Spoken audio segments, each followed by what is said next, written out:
They actually had something called a prime directive, the same kind of prime directive you see that they utilize that same term in Star Trek. In the Star Trek TV series, since it came out in 1960 all the way till now, they have a prime directive in which they cannot directly engage or interact with any civilization that's pre-warp. If that civilization is pre-warp and they're going to actually go down to the surface of that planet, then they have to pretend like they're part of that culture. They have to pretend like they fit in, like they're not really aliens or from space. And they can't alter or change or give them any technology in any way, shape, or form. It's forbidden, literally forbidden. Well, they've got that information from the ancient tablets. And the Watchers descended to Earth because they were attracted to human women. Now, that's not me saying that. That's in the Book of Enoch. That's the ancestors saying this. They were attracted to human women.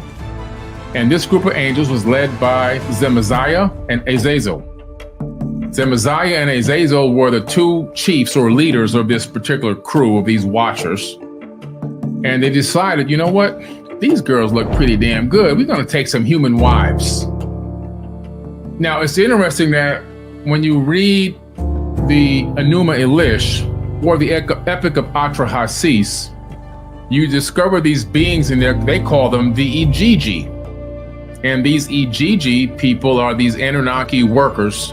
They're not slaves, but they're the working class. In other words, if I own a construction company, I'm the boss, then I have a master architect, and underneath that I have a foreman, and then underneath the foreman I have workers who go out and actually do the labor to build the product or the house.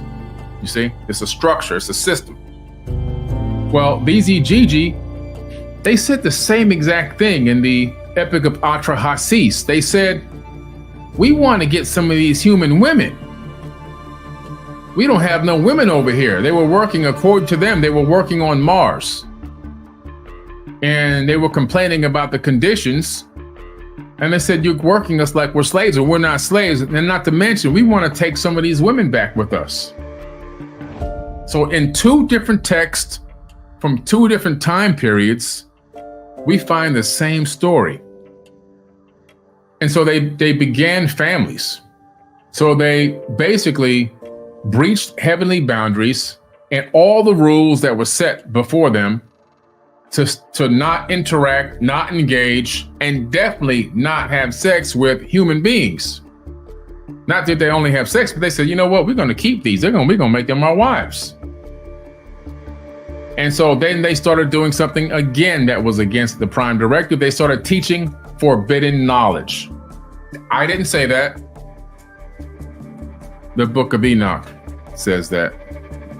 And the fallen angels impart various types of knowledge and skills that were previously unknown to mankind, which had a profound and often detrimental impact on human societies. These beings, not only did they come down for the good loving of the woman, the human woman, but they also then violated another law and began to engage mankind and give us the forbidden knowledge. And why was it forbidden? It was forbidden because, why? It was forbidden because this information that they were giving to humans was going to expedite our advancement technologically. And when you advance your technological prowess, all of a sudden, there's room for extreme detriment to that civilization.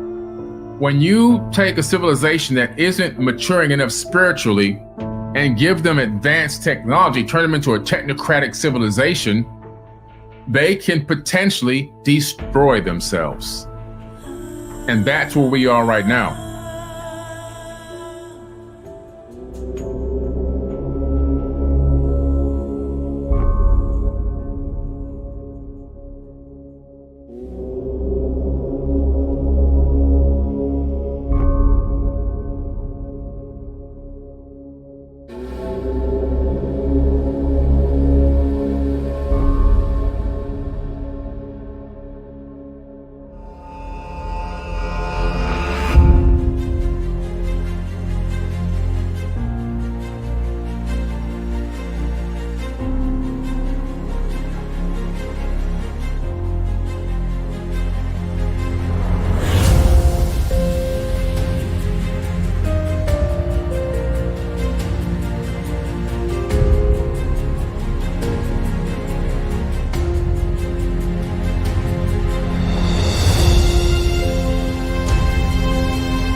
we're going to go in for a little while about the Book of Enoch. Make sure you guys click that like button so we can get the algorithm. Click the like button.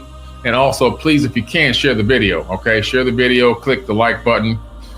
I'm going to be talking about the Book of Enoch tonight. All right, the Book of Enoch.